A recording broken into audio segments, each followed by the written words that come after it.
a coin and he can't sell it down the track readily, you know, he'll never buy another one. So they must have a good secondary market, but that seems to be an issue at the moment. But unfortunately, you know, when they sell it and they take GST off it and all their profits and so on, it's not really worth it other than what's left.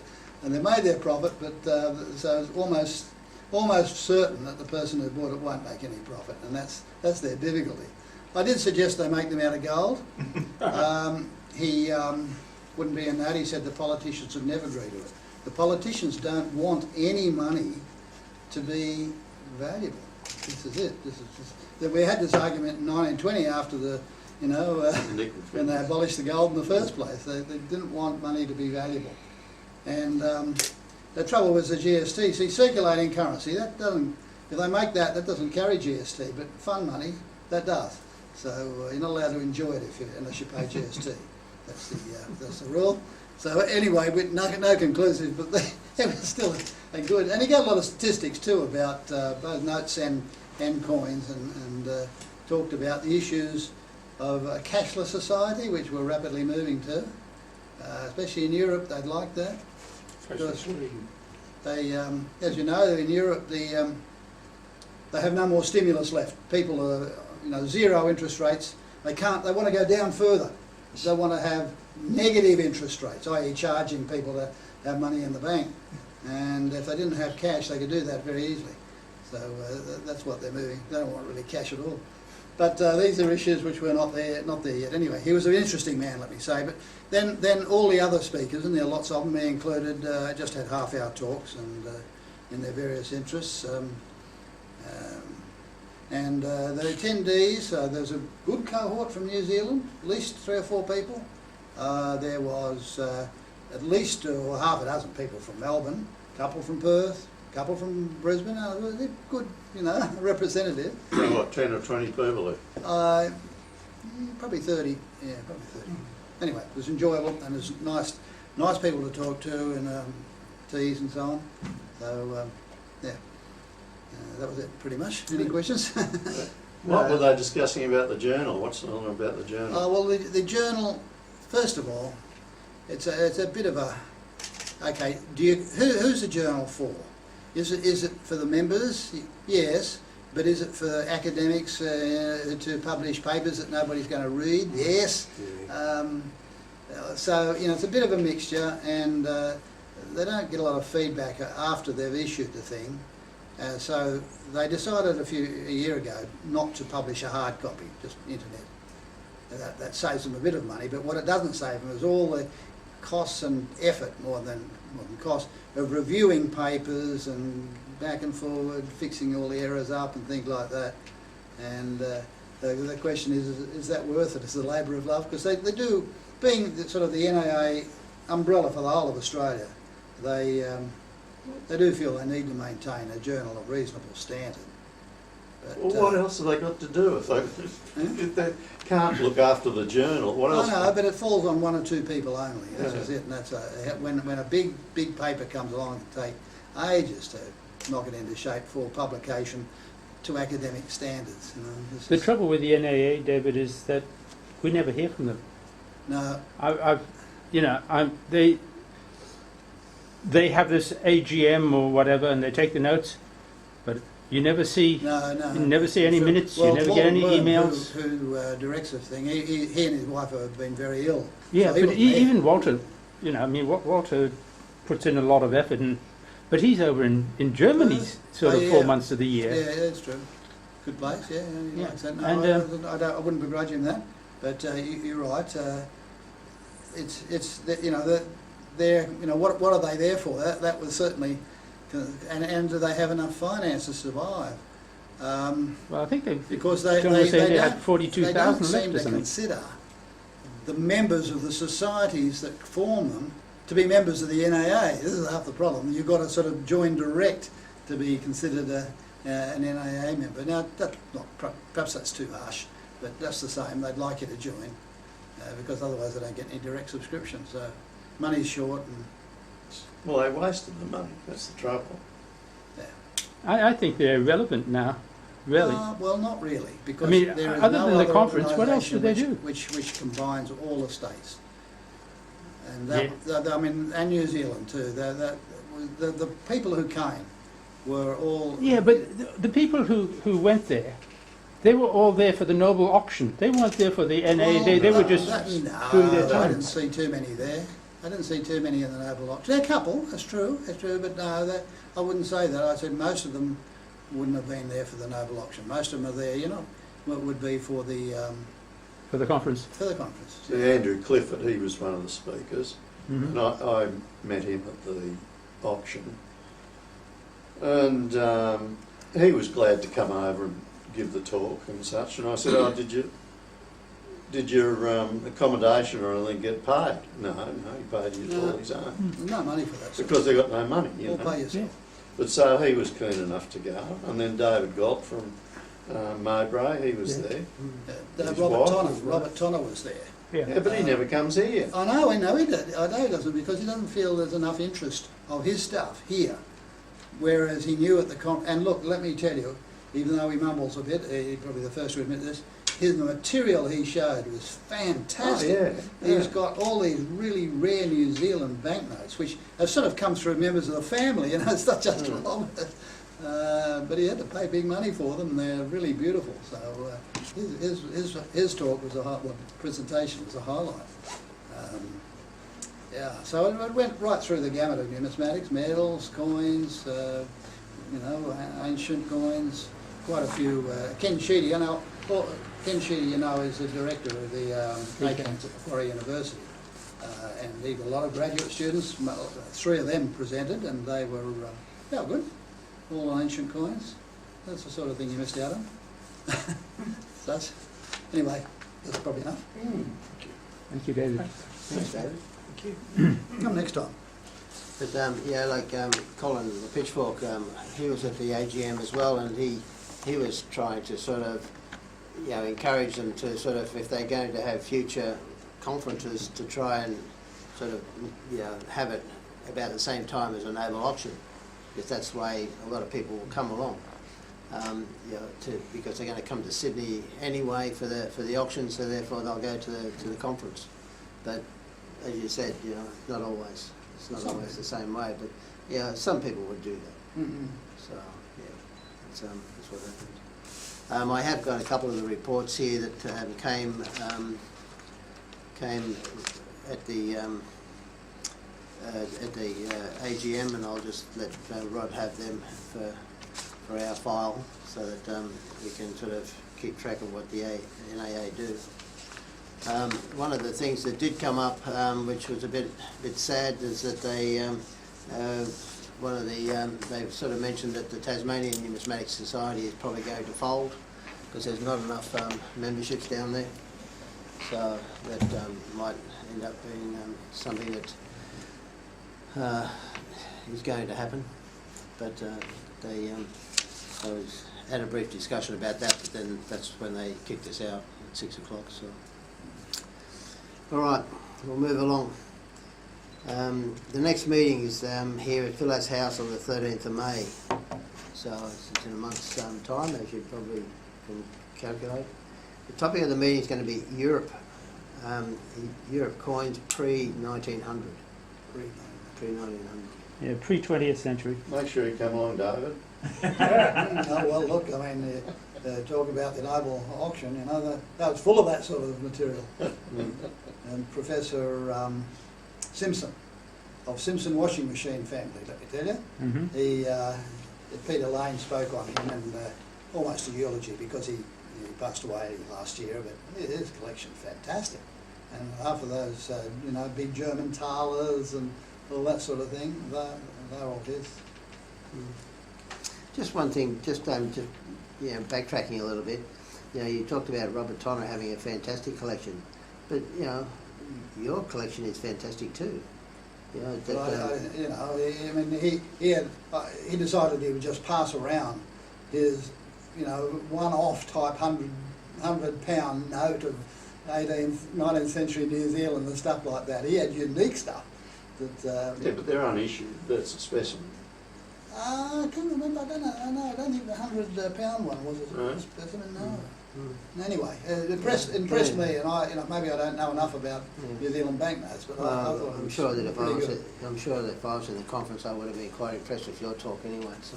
Yeah, well, Yeah, I we kicked always- off after the girl who spoke from the Perth Mint, Perth so, Mint. and she was a lovely, beautiful looking blonde, so maybe I didn't notice her after I It was hard to follow in her shoes. Okay. Right. And what were they? PowerPoint presentations? Pretty much Yeah. all mine were. Yeah, That's the no, way most to go, people used it. mate. They had it on the. They did, they did bring that up at the AGM as well. That they really need to sort of, have those presentations available to other, to the membership, which we're one of them as well. So but I don't know whether they, to me it sounded as though they didn't know how to do that. Oh well, I noticed Darren Burgess, From Victoria. president of the NAB. He took all the presentations off the machine and put them onto a little memory Okay. stick of his, so he's got the whole lot. Okay, Nothing so- was wasted. So if we want to know anything about the NAA, just go to the NAB's website. No, he's the office bearer of the NAA. It's just that I was a bit disappointed with the NAA's website even because before I went to the AGM I said right I better find out where they Where the will be, meeting was. right, and they said the NAA conference is on the corner of Shakespeare Place and Macquarie Street. Now that points you in the direction of the old building where nobles have their auction. Yes. Right, so It's all Shakespeare. I bolted down there because I didn't have a lot of time to get there. I wanted to get there on time, and I got there and there's no one there. They were in the new building, Yeah. so then I had to run around the corner. And, little things like that. I That's sort of. right. Well, was a bit concerned. I put that on Walter's sickness, illness. Mm. He wasn't there to tidy up at the end. He was Yeah. to Anyway, try to organise some event in Sydney from Perth. Can't be easy.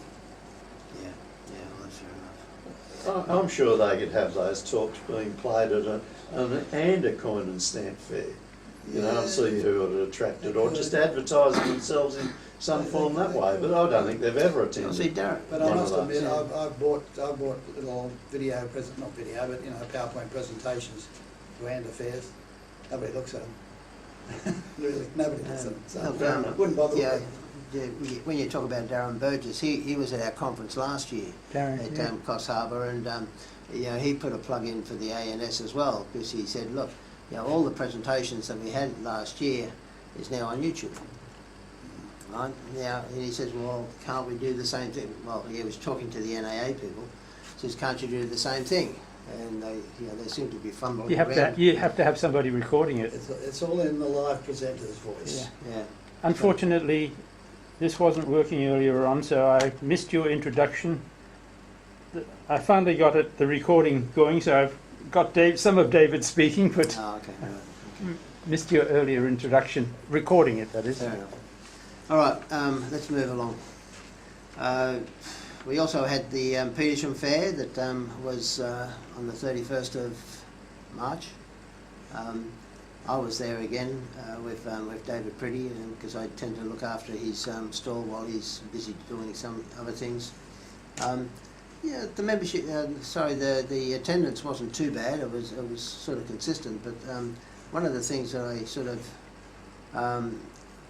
noticed was that in the past years, I would always sort of end up talking to the best part of 10 or 12 of our members. Well, not too many members showed up. I think Maurice was about the only one that I saw. So I sort of feel that if Petersham has got to succeed, we've got to attend it, and because even though there's a lot of stamp people there, but the coin dealers outnumber the stamp people now. That's what all my stampies were telling me yesterday. She said, they were saying at the fair on Saturday. They were saying, it's a coin fair. Coin fair. That's why it's an AND affair. Yeah, so but anyway, that's one of those things. Now, we also have a stamp and coin expo at Hurstville coming up on the 13th to the 16th of June. That's one that they had last year as well, didn't they? 4 years ago. 4 years. Yeah, they have the expo every 4 years. Okay. Yeah. Right, so there's an expo happening at the Hurstville, and it's at the Johnny Warren Centre, Aquatic Centre. Yeah. the Aquatic Centre, yeah. That's on the corner of Forest Road and King George's Road. It's a 3-day event, isn't it? Yeah. 4 day. 4-day event. Thursday to Sunday inclusive. Mm. There Right. it used to be a stamp expo, but they're now calling it stamp and coin. So they're trying to promote numismatics as well, not because of us, but because there just aren't that many stampies anymore. So they can see that they're trying to expand the pie because the stamp pie is shrinking, and they're trying to say if we can get the coin pie together, there might be sufficient mass to hold these things. The problem is getting young people to be interested. Yeah. If they do everything on their smartphone, why would they care? Well, Australia Post will be there, so they'll be selling their special Gimmicks. the special PNCs and what next for that show, etc. That people will queue up and Oh, pay. Rod will be there. Yeah, No, Rod gave up. Rod finally learned and gave up spending the money. Now, the ANS has been invited to promote numismatics at that show. Yeah, so we'll have a table. I think we might even have a couple of tables. I've asked Joe Detling of M.R. Roberts, since he's one of the dealers there, if he had any spare display cases, and he said yes. I asked him if he could bring a couple for us, and he said yes, he would. So I'm hoping there'll be display cases that if you show your lots, you can have them secure. Won't guarantee it, but Bring your own showcase. yes, you can. Also, I'll be taking our ANS medal so that we can try and make a bit of money out of it. We'll be with the Philas table there. Now, there'll be different stamp people manning that Philas table, and Laurent is looking after that bit, and he has all the vouchers for meals. So I will see if Laurent has sufficient so that the ANS members can get the free lunch voucher as well. So when you go outside, you can give the voucher to pay for your sandwich or whatever. Is there an entry fee? No, There's no entry fee. no entry fee Okay. What, to the public? to the public. Yeah, it's free. It's like the Under shows now. Yeah, no, I went to the last one down there, visited. Mm. Yeah. So I'm hoping that we get a bit of interest, but there's quite a few coin dealers in there. Besides Wynyard Coins, it was in the coin review. There's Ed Cummings and quite a few of the other sort of smaller dealers that you don't see that often. So yeah, there'll be half a dozen dealers there at least. Trevor Wilkins will be there. Hmm? Trevor Wilkins will be Yeah, there. Trevor will be there. Yeah. It's more the dealers that you see at Petersham. It's Okay. those sort of dealers that will be there as well. So it should be a good time. So it's an opportunity to promote. If anybody wants to put up a display in one of these standing cabinets, that they have standing frames, very similar to those, except there's 4 rows. I don't know how you show coins in that though. Banknotes you could, but coins would be difficult. We can certainly tell Ed and the others that yes, we have 4 members who'd like to have put up a display in the frames. Can be done. But if we do that, can we also then put a sign in there promoting the ANS? Oh yeah. One of the pages say join the ANS or something. But the only trouble is once the frames go up, it's stuck there for the 4 days. You don't get it back until it's pulled down on the Sunday. Whereas the ones on the table, if we have the two display frames from Joe, you can come in for the day, put your stuff in and show it, take it home with you. All right then. Yeah, so that Stamp and Coin Expo is on the 13th to the 16th of June. And we don't have a meeting that month Yeah. neither, so it's an opportunity to Yeah, for your monthly get a fix. If you need a monthly fix, you've got to go to her. So. Yeah, there'll be dealers there too, so you might find something to buy. Did you see anything at Noble's? Noticed you came in and had a look. 2 lots. Oh, good. There was something for you. Which I didn't buy. Ah, okay. That's a pity. Can't ask you that, but I went in on Thursday for the share script and I missed the timing. I couldn't get away from home and I still made every effort to get there, but I missed it. So I sat round all day long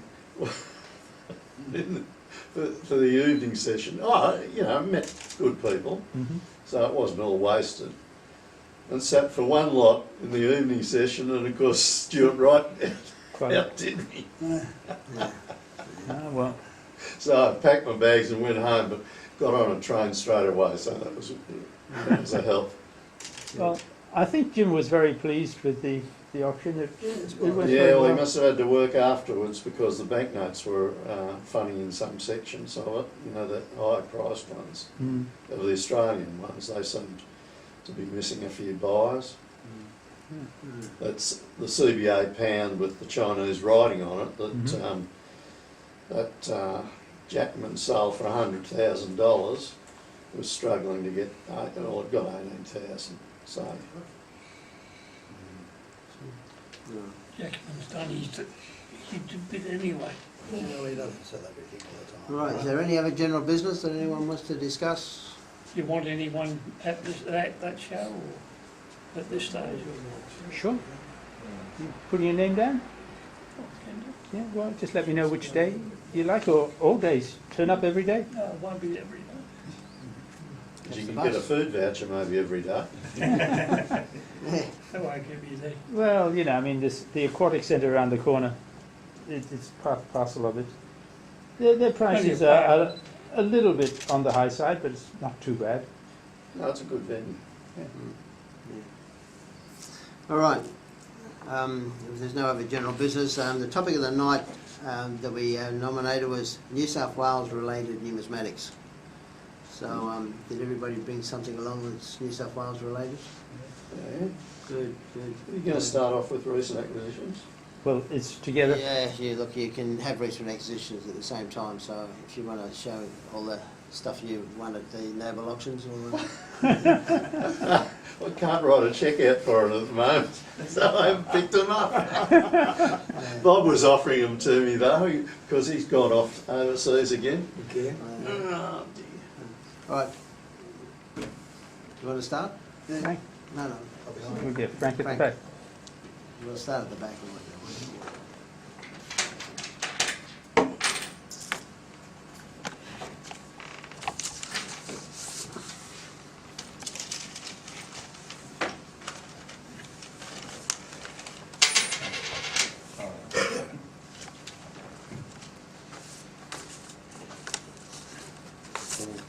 Pretty basic sort of stuff.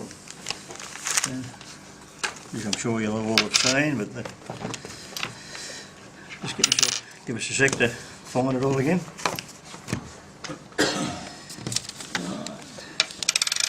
This one will be, it's not actually, well I suppose you call it a medallion, and it's Captain James Cook, which I've sort of saying is best known for discovering Australia, which in turn led to the first settlement of white man in New South Wales. Is New South Wales related, I believe, myself? Very vaguely, of course, but... and the 50 cents, which was issued in 2001, celebrating Federation in 1901, and shows the coat of arms of New South Wales. And then we have the 20 cents, which is rather similar, but it shows the Waratah, which is the state floral emblem. Then we have the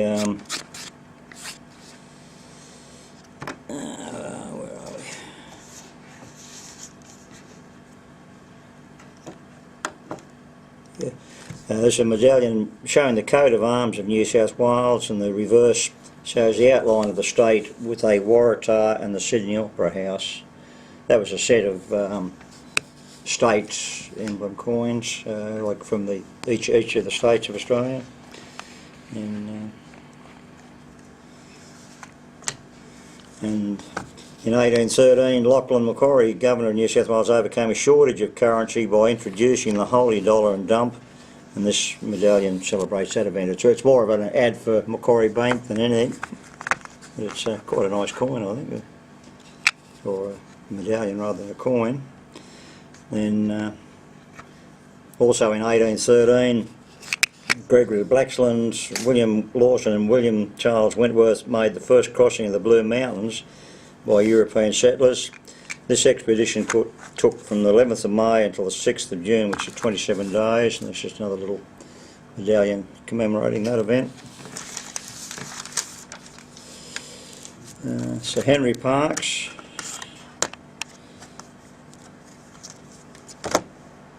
he lived from 1815 to 1896, is depicted on the reverse of the 1996 $1. His persuasive talents for organising earned him one of the first seats in the New South Wales Legislature Assembly of 1856. So he's a bit of a character of New South Wales, and just coincidentally the woman who used to live across the street from us is his great-great-granddaughter. Unfortunately she's not long to live, I don't think. Then we have a $5 coin showing a wheelchair athlete issued to celebrate the 2000 Paralympic Games in Sydney. And we have a $1 coloured coin issued in 2009 as a part of the Celebrate Australia theme. I'm not quite sure what that actually amounted to myself, to be quite honest. They put out one for each state, and that again shows the Harbour Bridge, the Waratah and the Koala Bear, but they're all a little bit hard to pick out on a small scale, but that's quite an option. Then we have a $1 coin counterstamped S to recognise the mint, which opened for business in 1855 and ceased operation in 1926. During this time, 1,200 tonnes of gold was minted into 150 million sovereigns.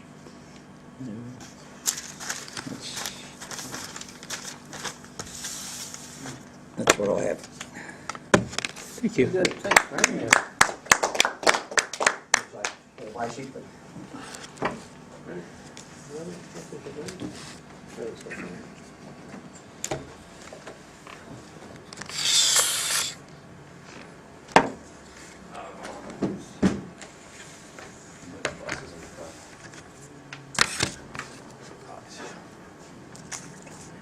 Didn't have anything to write up. Just think about the boxes. From the Perth Mint.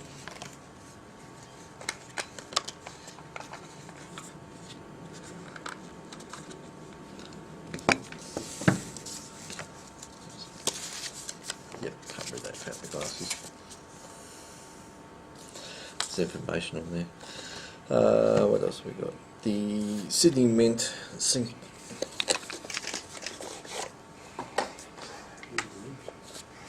Is their anniversary. Unfortunately, Salisbury Centenary, Yeah. 1955 to 2005. 2005, $10 silver proof coin. for some reason the case has become mouldy, but it sits with other coins, and none of them have gone off. The box is fine, but look at the Yeah, it's weird. happens. Yeah, and a subscription coin, the Sydney Mint half sovereign anniversary.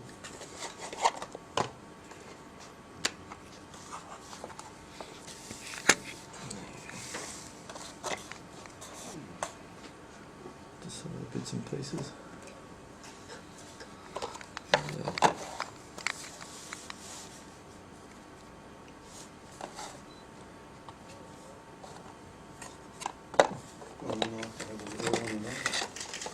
Yes, not the 2005 one though. There was one at the auction, wasn't it? Jim's? 5 minutes. Oh, yes. Score a good one in the Reserve Bank recently. No, but their new, it's years since I've been through their museum, Yeah. but that's well worth attending. Yes, we did that on Australia Day about what? 5 years ago now. Oh yeah, a few years. Yeah. Tends to be more banknotes though than Yeah, coins. well, they got But the some banknotes were coins. nice, yeah. Yeah, so just we'll have a look at that the information. Thanks, Greg. All right. How about you, John? You got anything to say? No, Maurice? no, really. Tony? Nope. No? No benches?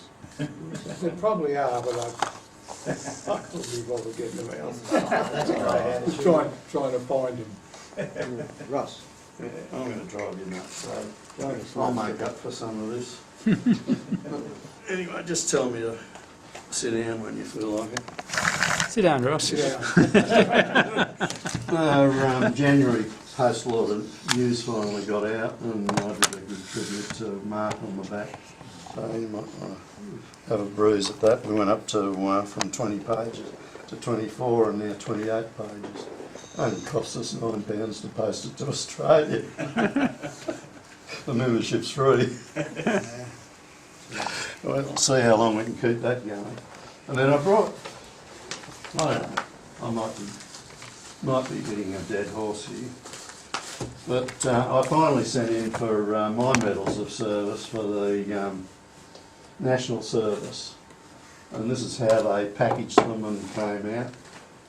Took about 3 months. I didn't remember the number, but they're beautifully presented.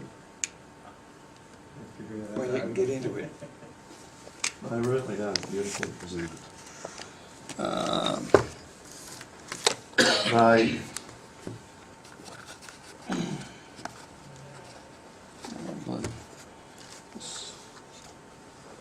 so you get the full-size medal, the miniature and the bar.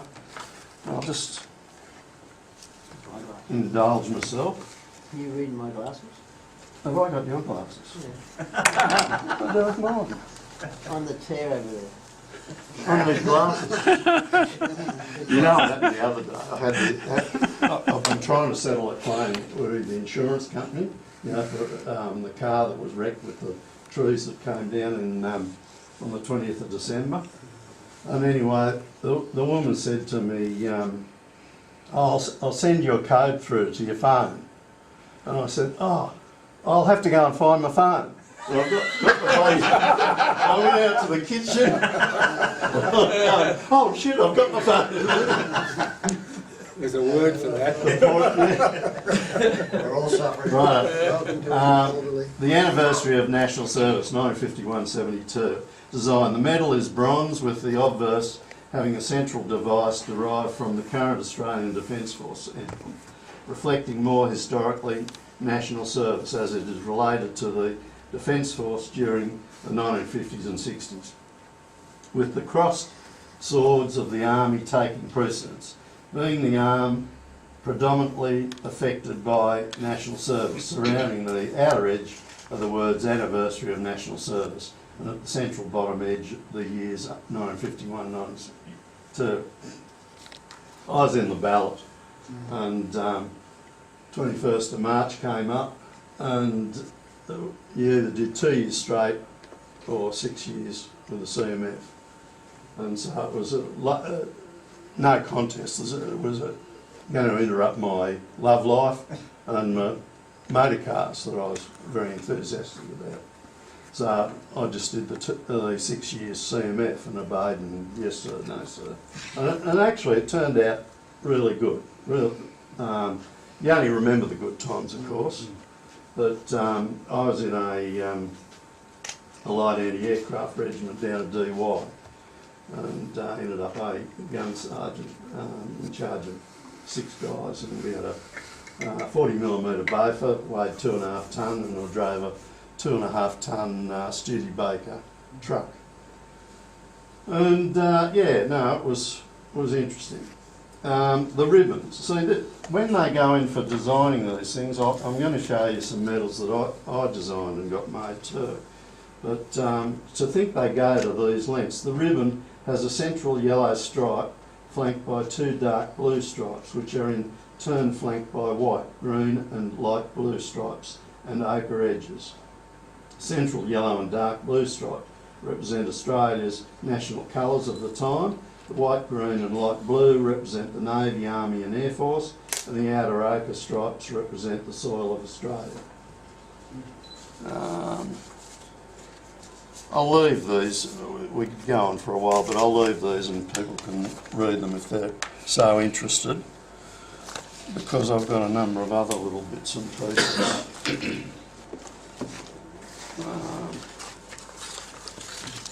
So we're doing both together, because I like New South Wales too. Oh dear.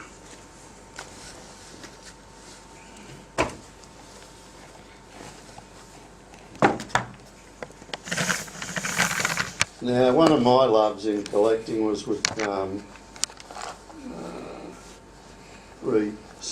gold and sovereigns, and I was keen about that with as far as the what else have I got? It should come up, I think. There's more.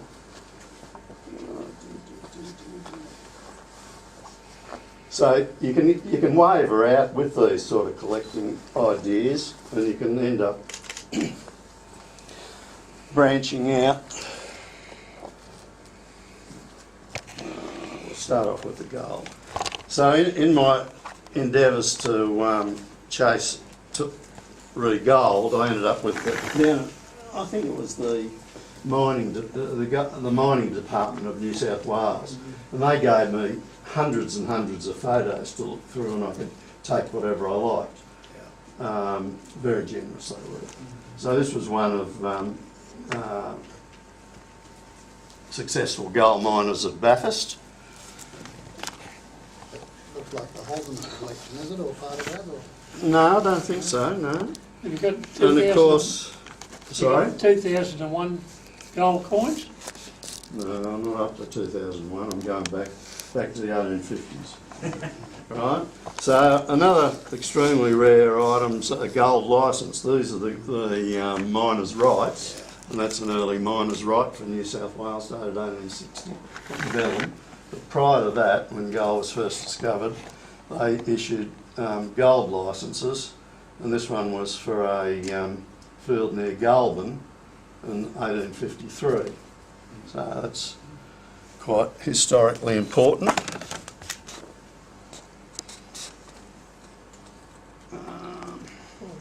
Then Ross, in his endeavours,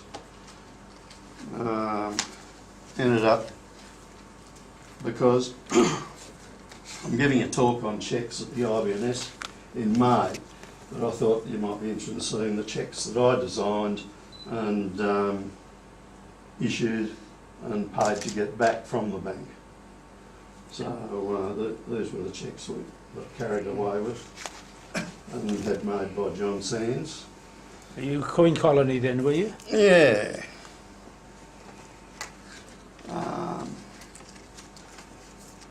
So then we go into share script, which I'm still very keen about. Scripophily. And somebody was mentioning Wentworth, I think. I think Wentworth might be on this one. Anyway, that's one of the early share certificates of the Bank of New South Wales. They only had about 29 subscribers, and this was number 28. And what's intriguing there, I'll pass that around while I'm talking about it. What I love about that is some of the history that there, early Australian history to me is quite a classic. So you've got the original stockholder, Michael Robinson, and you'll notice all the hand signatures, the people that have handled that particular share script. Right, this guy, Michael Robinson, who bought these, it was £100, that was the what the subscribers were asked to pay to have a certificate for the Bank of New South Wales. Michael Robinson was convicted of blackmail and sentenced to death in 1796, but was given a reprieve at the prosecutor's request and transported to New South Wales on the Barwell, arriving May 1798. Right, that's 1818. A lawyer, writer and poet, he was given special consideration on the voyage by taking his meals with the petty officers. A few weeks after arriving in Sydney, he was granted a conditional pardon and began working in a legal capacity for the government for the registration of agreements. He engaged in corrupt conduct while issuing government licences and was charged and stripped of office. However, he was found to be indispensable, so charges were laid aside. Nothing's changed. Now, there's another good bit here. Probably the only one who could write. He had a checkered career, often getting into trouble, and was the first official writer of verse in Australia. I thought you'd appreciate that. You've given us good verse at Coffs Harbour, you and your good wife. He also held government positions of Deputy Provost Marshal and Principal Clerk in the police office. He was one of the original shareholders. That'll do. He was just birth That's talker. it. You got the picture. Right. So anyway, where I think that share certificate might have, when I used to help at the archives and that, there was very few of those.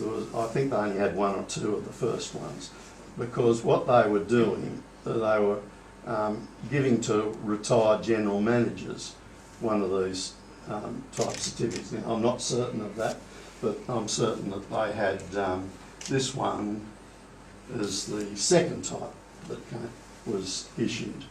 So I'll pass that around. So that's straight from the archives. You know, they give me presents from time to time. And this would have been an acquisition at a noble sale, and that's the third type. But they're fascinating early parchment pieces of parchment from early Australia with some of the celebrities of the time, and you can go into it can go on and on and on what you can find out about these guys. Are they watermarked? Do they have No, they're on parchment. This parchment. Or vellum. They're on vellum. Yeah. Vellum is lambskin, isn't it? Yeah. Right. Now. Do you? Oh, there you go. I can't go without mentioning a canteen order, and I've written a good article because Mark had done a lot of work on, Mark Freehill had done a lot of work on canteen orders and conducted a survey back in 2010 which was published in Coin Review, but of course Mark, in his inevitable way, managed not to put in the actual numbers found of each type and such, because, you know, that was Mark's way. So this one represents the earliest known canteen order, and that was issued in Hay. They started in August of 1940, and these were, this one started the 20th of September 1940 from Hay. Tony Jones was into these as well. Yeah, no, there is interest in them. Now, where am I going? Right, these. So then you can have a lot of fun producing your own medals. Sometimes they cost a lot of money to produce. But these were ones I worked with Amors about. These were the sesquicentenary, 150 years of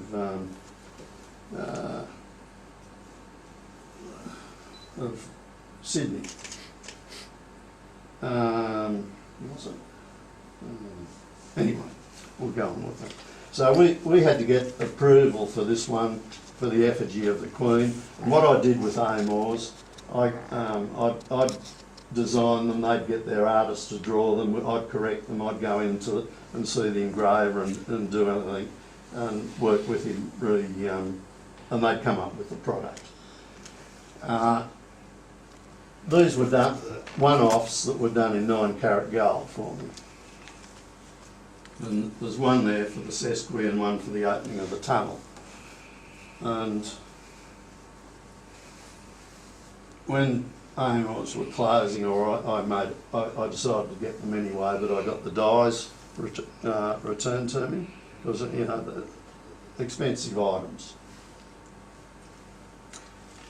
The tunnel situation was, you know, you're looking at an outlay of, I don't know, it was like $30,000 or $40,000 at the time to have everything all prepared and ready to go because you had that day to sell them, type of thing. The printer loved me because we did a job with the Daily Telegraph, and they decided to include a postcard in every Daily Telegraph, and he printed 1 million of them. That's the first time he'd ever had a request to print 1 million of anything.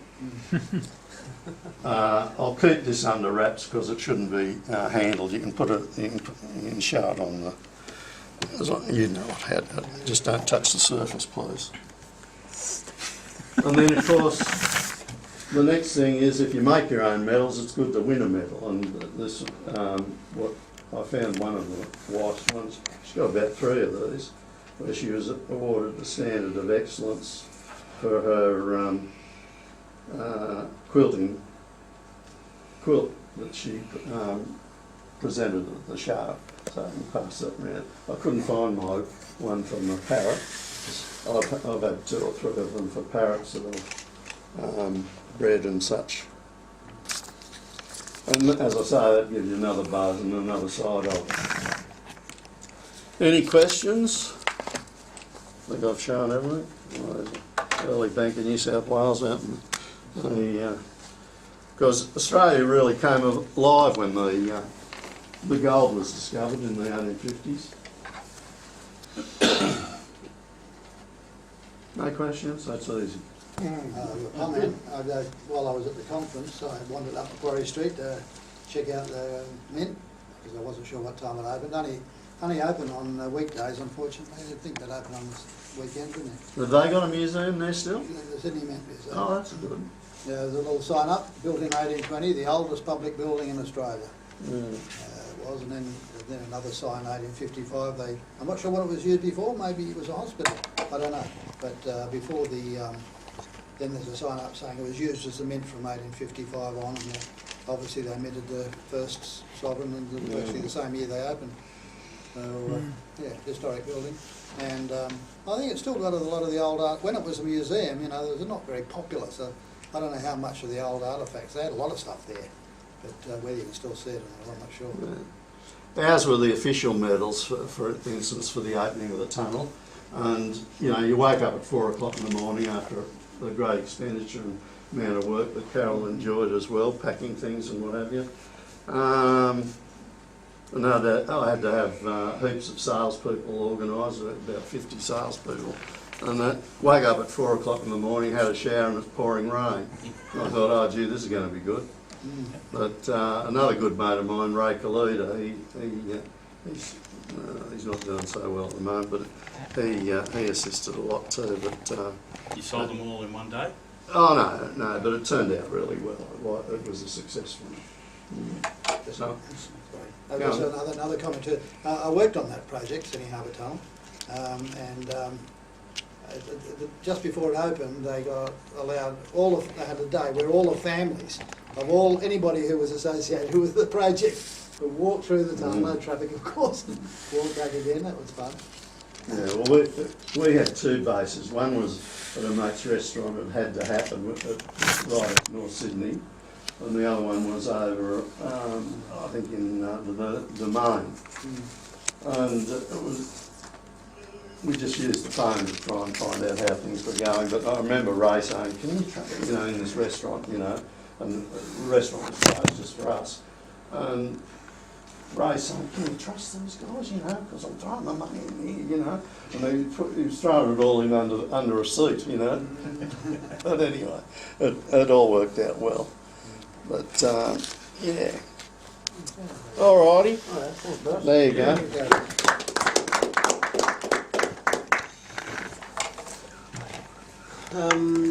Pat, did you bring along anything from New South Wales? Not right, Bill. If I may. Just a couple of, Okay. seeing that Rod didn't bring any badges, I bought a couple of badges. Tony. Yeah, bring a couple. They're from the 2000 Olympics, and Okay. they're the badges for the different types for the sporting, you know. Oh, I'll have to put my glasses on to see that. Gymnastics. They go through all the sports that they had. You may as well put the lot of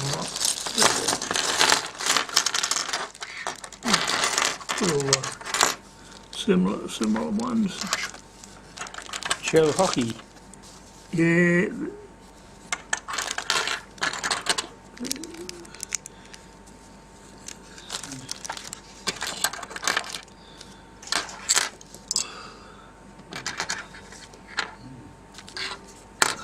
And there are a couple of these. They're just the badges and the sports of the 2000 Olympics. They're not all there, that's not a full set, but they're just the 2000 Olympic badges that you could get for all the different sports that they went through on the Olympics. Oh, tennis, that's why Tony's not interested in it. No, No, the wrong dates. Right. Thanks, Pat. David, you're on. Oh, yeah. This is New South Quite Wales. off collection, this element. But I always said to myself, if I collect anything after medieval coins, it'll be Australian tradesmen tokens of the mid-19th century. And this is straight out of the auction, so anybody who looked at the auction would have seen this, or could have. And it's lot number 862, which happens to be the Hogarth and Ericsson 1860 Oh, right. threepence Lovely. of Sydney. So pretty Yeah. close to New South Wales, I reckon. Yes. And it's a small piece. I actually haven't compared it with a Victorian, English threepence of the time, but it just looks a bit small compared to that. But when you look at the reverse, of course, everyone will recognise it because the reverse actually is the badge. The ANS. of the ANS logo, yeah. So probably best if we just have a look both sides, Rod. And sorry, the plastic may give us some reflections there. But they're in lovely condition. Now Hogarth and Ericsson were jewellers. I didn't unfortunately spend time on looking up what their address was in Sydney, but I presume it was in Joy Street or Fitz Street or one of those. 1860, that was just after the gold rush had started, and clearly they had plenty of gold coinage. The mint had been going 5 years, and they had probably a fair few tradesmen's tokens, but they didn't have much silver stuff. That all the silver stuff would have been English silver. So Hogarth and Ericsson together thought that they'd have a go at making some. I don't think the silver is sterling silver. I think it's somewhat less, but you get the image up. No. You see, we're looking at a grass tree here in the centre with a kangaroo on the reverse. Very good. And I know Rod's struggling to get the image sharp. Probably needs more light on it. But not only that, it's just a reflection. It's pretty close, I would think. A good VF, if not EF, coin. I was actually having a look at that one myself. Yeah. I was debating whether I should be bidding on it. I only went for estimate. I didn't have to pay any more than estimate. You're lucky I wasn't in. Anyway, okay. Thanks, David. Ian. Yeah.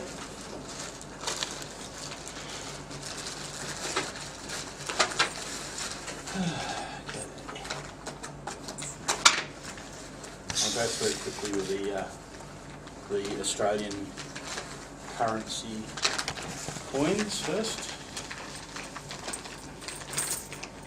A couple of 50-cent pieces.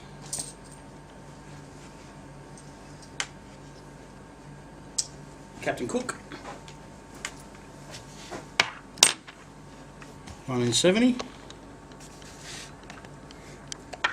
The First Fleet. And then the usual Federation coins.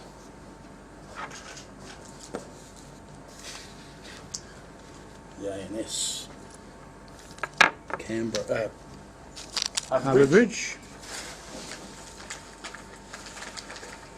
and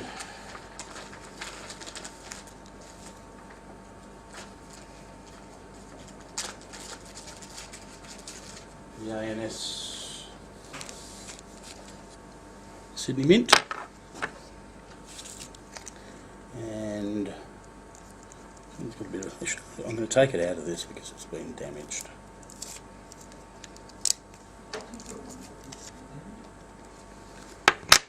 A tradesman penny, well not tradesman but advertising penny from a Sydney,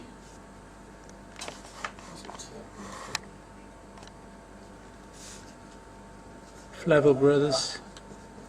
I can't remember what it is now. Flavel Brothers Limited. Sydney. Sydney and Brisbane. Yeah, Sydney and Brisbane. It's got some data on it. Kangaroo and emu. There you go. And then this one I picked up not long ago, but the floral emblems of each of the states. This one, obviously the Waratah. It's got all the states on there, but it's just basically commemorating all of the floral emblems of Australia. One for each state. Who punched that out? Last one.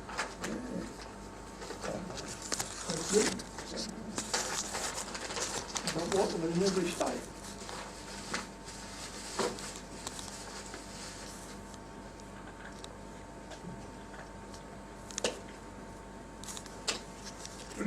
Coins of the harbour.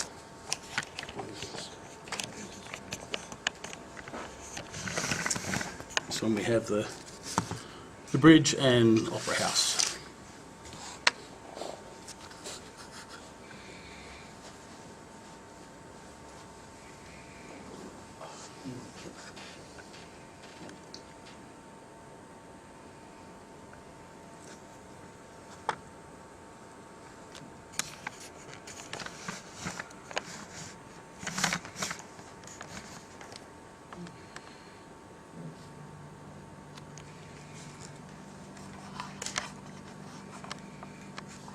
Very good.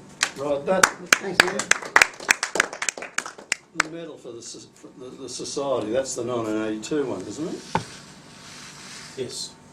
Right, so that takes me back to how I first got excited about medals, because it was a family affair. We joined Tom and Joyce Hanley in York Street, and Carol and I and our 12-year-old son Aaron, and we were selling those like hotcakes. And that's when the ladies, both Joyce and Carol, got awarded a copper medal from the society. So, yeah, as I say, it got me going about it. So I then started off with Halley's Comet in 1986, I think it was. But it was a big day for the society there. We did really well. Yeah. Right. 50th anniversary of the bridge, yeah. Did you bring something up? No. Well, I'll finish off the night with a few items that I brought along, so that we can then have our refreshments and have a chat amongst ourselves.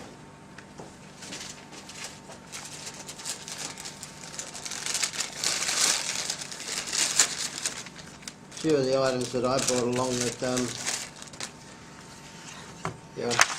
Ross always has been sort of very active in producing medals and everything else for different things in New South Wales. I produced an elongated coin for the Royal Easter Show in Sydney, and I had a lot of discussions with the printing companies to try and get this card made. And the only way you could get this card made at a reasonable price is to get 10,000 of them produced. And considering that the Royal Easter Show was on for 10 days, I figured, well, maybe I can sell 1,000 of them in one day.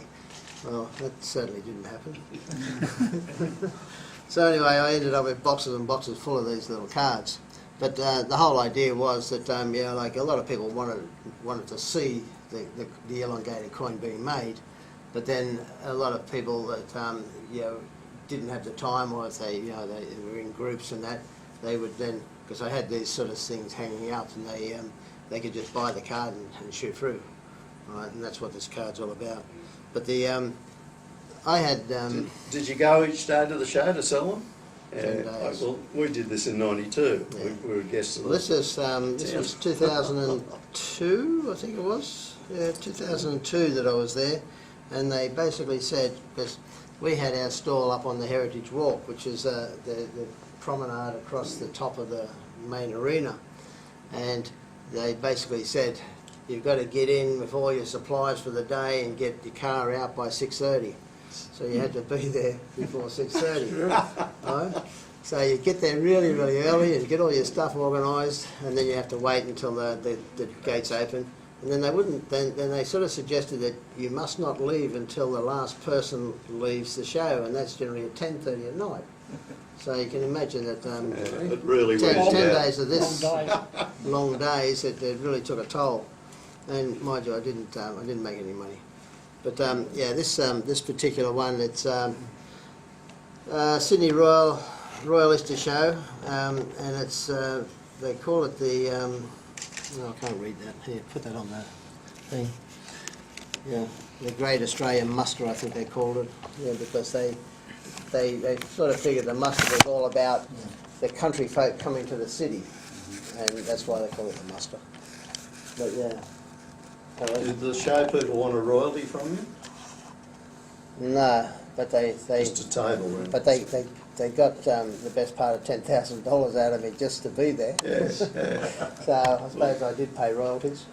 And, Well, we had a huge table there, but it was all paid by the council. yeah. And the Royal Australian Mint had a smaller setup than us. Yeah, well, see, the one thing that sort of got me a bit annoyed was that, because there was stalls all the way on both sides, and some of the stall holders, they, like if you're there all day long for 10 days, you get to talk to the other stall holders, and a couple of the stall holders says, most of them were grumbling about the $10,000 odd that you have to pay, because it was the stall, the power to the stall, the 10 days admission that you had to pay, the 10 days parking fees you had to pay, all that sort of stuff all added up.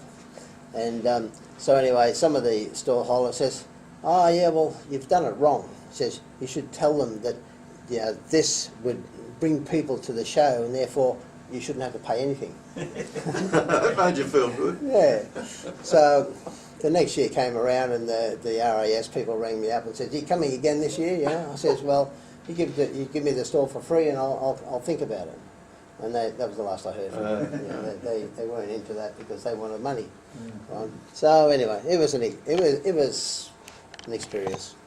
So I got addicted to coffee. Sorry? I got addicted to coffee, and also coffee beans that were chocolate coated. Because you just had to keep yourself going.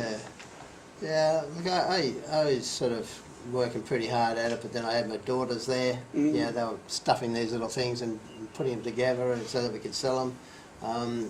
My wife was there. There was a big family event, and they all pitched in, so that was a good thing. It was Financially, didn't pay for Your itself. daughters asked for an increase in wages? No. It was funny. I guess He offered them 70. like a couple of months ago, we decided that the time had come that we had to clean out my wife's room, because she, big cupboard and everything else, and up the top of the cupboard was all the T-shirts that we had manufactured for the show back in 2002. Because what Kay said to us, he says, I'm not going home at 10:30 and washing your shirts so you can wear it the next day. So we went and bought enough T-shirts for 10 days. So I got boxes full of these T-shirts. Anyway, they're all brand new, so I'm going to put them on eBay and sell them to the Americans. Because it's all about squashed coins, you know, so that's all. Elongated. Yeah. All right, moving along. I've got a casino chip here from the Canberra Casino. It's a limited edition, $5. So, you know, seeing that Canberra is within New South Wales, I figured it fitted the criteria. No. Put that aside, please. Recent acquisition. Okay, that'll be the reason. A 25-cent token from the Star City Casino, so that will make up for the New South Wales. So I don't know why they had 25-cent ones. I think the 25-cent ones were simply for tips. people that sort of wanted a souvenir rather than the dollar ones. So back to elongated coins. I've got the elongated coin that was produced for the Olympics at the Olympics, which is a stamp in the coin fair that we had at Centrepoint for the duration of the Olympics. It was on for the whole time, wasn't it? Yeah. So this was struck on a penny. I was quite interested in that machine, and it was Ken Downey that brought the machine to the Olympics. It produced the sort of thing for the Olympics based on the one machine did both the halfpenny and the penny, and yeah, I ended up getting my machine after that, and So who produced this one? Downey's owned the machine. Yeah, Ken Downey had it shipped out to Australia from America. Who produced that item? Downey's. Downey's, yeah. They're at the Olympics. Because any time you use the rings, you know, you get they really jump on you there too. Somehow they got it passed and everything else. Yeah, and then I think that was the year 2000 and 2001. That's when I started getting involved in elongated coins, and I started getting my own machines. So then I started negotiating with Downey's to see if I could get his machine, because that was the only time he used it was at Olympics. And he kept on sort of fobbing me off, but I found out that the machine was actually in storage, and he wasn't using it. And I said to him, look, let me at least use it. You can you can own it, but let me at least use it. And no, he wouldn't do it. Now the last I heard, he actually did sell it, and I think the guy from that little coin shop in Strand Arcade, what was that guy's name? Mark Duff. Mark Duff. I think Mark Duff's got the machine now, but I've never been able to track that guy down and to find out, unless you know where he is. No, well, where Mark is. Yeah. Mark's got his shop up in Paddington. Paddington. Paddington, is it? Yeah, he runs Smalls Auctions. Oh, okay. Yeah, no, he's just bigger than ever. Yeah, because that's... Bought 4 shops up there. Yeah, the last time I heard from Downey's, I used to annoy them every time I went to End Affairs and used to ask them about it, and that's where I think the machine is now. So it'd be interesting to see if Mark Duff's going to do anything with it. I'll ask him next month when I visit him. Okay. See if he's got the machine from Downey's. All right. Okay. This one here, a Cook medal, but this is the bicentenary, 1970 Cook medal, but it was presented through the Sutherland Shire Council. So there's that medal there.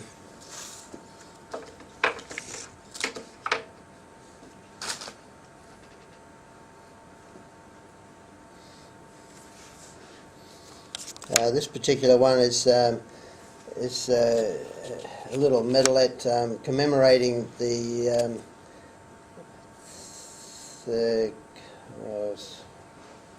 Commonwealth Fleet visit to Sydney.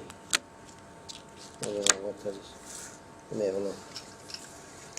It was 1920, was it? yeah, to commemorate the first visit of the Commonwealth fleet to Sydney, 1913. 13. 1913.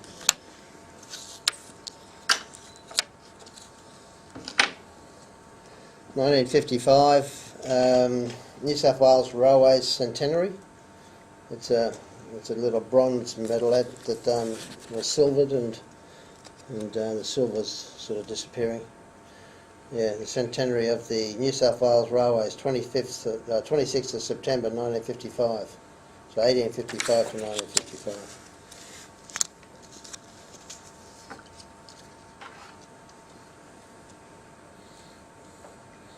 And this final one is the Public Transport Commission in New South Wales, and it's the official opening of the Como Railway Bridge. So again, down in the Sutherland Shire. It's an interesting little medal. This has got the picture of the railway bridge, and yeah, it sort of brings back memories of when the ANS Brisbane Queensland branch did the Story Bridge. You know, it seems to, whenever people produce a medal like that, and you know, especially for the opening, a lot of people get involved in it, and you know, sometimes you can make good money out of it. So yeah, the same thing happened at the Illawarra Numismatic Association. We produced the medal for the Seacliff Bridge, and basically that started that club, and you know, the club's still going quite well. So that's why. All right, well that's all I have to show. And I have one, I just this, thought of. a recent acquisition. Yeah, a recent acquisition. Yeah, you may come along. While he's getting that out, I'll tell you another funny one. And this is history happening now with Australia. We don't change. But you'd all know Winks, and I was speaking to a bookmaker during the week, and he says, Ross, you wouldn't believe the number of bets that I take on Winks. Yeah. But they don't, $50, $100, and they don't cash them in. Yeah. But They're thermal paper and it's thermal paper that so disintegrates. Disintegrates, yeah. Yes. That's It was Paul. the same for black caviar. He said there was hundreds of black caviar. So people thought that they've got a memento, and, Yeah. and unfortunately, a few The years thermal later they paper got a bit of paper. will disintegrate. Mm. Yeah. Well, they got it's out in the stamps. You could have got the stamps with links on. Yeah. Yeah, well, one of the things that I think went quite well with the Olymphilix coins was that the Australia Post had the athletes on stamps every day. The new ones were every day, and people were just flocking to the Centrepoint Tower, to that convention centre where it was. Yeah. Every day just to get the stamps of the day. So while they were there, they were sort of looking at the dealers and everything else, and I think that's probably why. But surprisingly, I haven't seen too many of those Olymphilix stretch pennies come up in auctions or anything. So it's only those ones that I've got. How many do you remember the opening of the Eastern Suburbs Railway? Sorry? When they opened the Eastern Suburbs Railway, Yeah. there was a petrol strike, so nobody could drive a car. They could all get a train to Central, and then ride it, and the Eastern Suburbs Railway was free for that weekend, Yeah. or for the Saturday. They ran out of tickets. Everybody bought including yours truly. Yeah. Everybody bought souvenir tickets at every station, and they actually ran out of tickets. There's a lot of collectors out there. One of the things I enjoy collecting are medals not listed in Carlisle. There's not that many in there, but this is an interesting one. The medal itself is in two parts. I don't believe the other side is on the other side, but just stuck on the board. The one that is listed is the same medal, but you can see that there's an indentation down below where on the medal that's listed has a piece of the cable inserted down there. Now this is a presentation piece presented by OTC, the Overseas Telecommunication Commission to mark the visit of Gemini 12. So I don't know what that actually means. Did they actually get the capsule out of the water where it landed, schlep it over to Sydney and out to the observatory in Parkes? I don't think so. We all know that the next Gemini, Gemini 13, was the one that actually got into Lexington. Houston, we have a problem. But as I said, I just don't understand what they actually mean by the visit of Gemini 12. Any ideas? They tour it around the world. Did they actually Did tour they it? tour it around the world afterwards? Who knows? I don't. Brighton. Did that actually happen? But it's an It was interesting Apollo piece. 13 actually, not Gemini. So I think the Gemini series was a different. Oh, okay. Geminis were a different lot. Okay, but it's interesting medal. Alright, thanks, Bruce. Have we missed anything? Alright, well, thank you all for coming, and we'll have our refreshments now, and by all means have a look at the items that we've spoke about in depth if you want while they're there. And Peter's been frantically taking photos of it all for our journals, reports. So that's what we'll be doing. But have a look at them now, and then have our refreshments, and then we'll close the meeting. Thank you very much. Thank you. Right.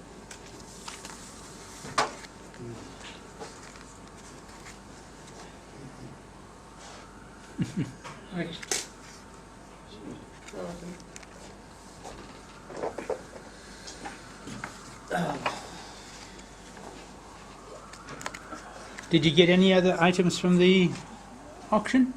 Nothing New South Wales related. Yeah, but David Lee related. David, didn't I spot you in that evening on the 25th. Tuesday evening? Tuesday evening, yes, I'd think say so. it's for Tuesday evening. You didn't buy a goldfish then, did you? Not in the evening, no. It's a sort of thing. Yeah. I didn't have a... Well, a holy dollar. No, I didn't have a whole dollar. Actually, though, if you... one thing I forgot to mention in terms of that... there was a guy, Toilet the Saturday afternoon, one of the curators came